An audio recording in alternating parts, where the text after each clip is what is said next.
As caffeine is part of our everyday lives, much debate exists on the effects of caffeine on our health. While it is classified as a drug by the FDA, specifically a central nervous system stimulant, it is not highly regulated. According to the FDA, 90% of all Americans consume caffeine on a regular basis, primarily daily, on an average of 200 milligrams per day. As college students, most of us consume caffeine or an equivalent each day to keep up with the stresses of life.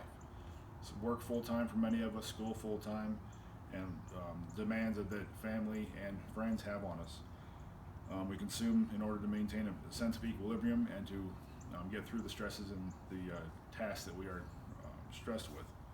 Whether through chocolate, coffee, tea, soft drinks, or energy drinks, we're all guilty of consuming, myself included, an exorbitant amount of caffeine in order to maintain that equilibrium. Many studies have been completed with varying but similar results on what the negative and positive effects of caffeine are. And as Benjamin Franklin has stated, moderation in all things, including moderation. Benefits of caffeine on the human body include, according to the Journal of Psychopharmacology, alertness, speed of reasoning, and memory. According to Harvard University studies, it helps some critical thinking skills and it slows the mental decline associated with age. According to the European Food Safety Agency, it increases physical endurance of athletes, the capacity and the performance, and a reduction in perceived exertion by those same athletes. A meta-analysis by Johns Hopkins Universities of 15 different studies over the years show that there's potential that it reduces the risk for skin, mouth, throat, and many other cancers up to about 49%.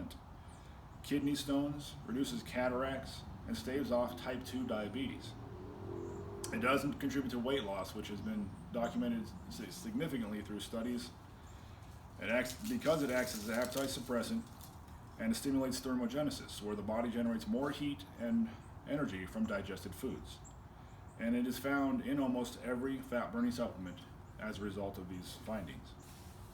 Now, the risks associated with overconsumption, according to the Mayo Clinic, it worsens the symptoms of anxiety and depression if you consume too much caffeine through the day. It impairs insulin activity, which leads to slight rise in blood pressure or blood sugar if you are already a type 2 diabetic. According to the National Institute of Health, it says over 300 milligrams per day consumption by pregnant women may lead to loss of pregnancy, delayed fetal growth, and abnormal fetal heart rhythm. For anybody, pregnant or not, male or female of any gender or race, consumption of caffeine can lead to aggravated existing gout conditions, insomnia, migraines and headaches, dehydration, dependence, an upset stomach, and nausea and diarrhea. While overdose is not really possible through normal means, there is now a concentrated, pure caffeine option out there on the internet where has led to death is due to the fact that 1 teaspoon of this concentration is the equivalent of 28 cups of coffee in one foul swoop. In conclusion, moderate amounts of caffeine appear not to be harmful, and studies indicate that a moderate intake of caffeine may bring health benefits. The FDA recommends an intake of no more than 400 milligrams a day total from all sources.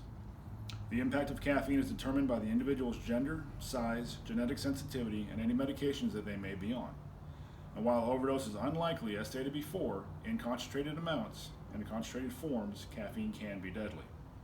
The current trend for adding caffeine to foods such as gum, waffles, water, marshmallows, and ice cream, among other consumables, remains a matter of concern.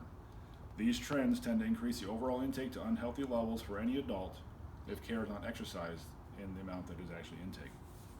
Thank you.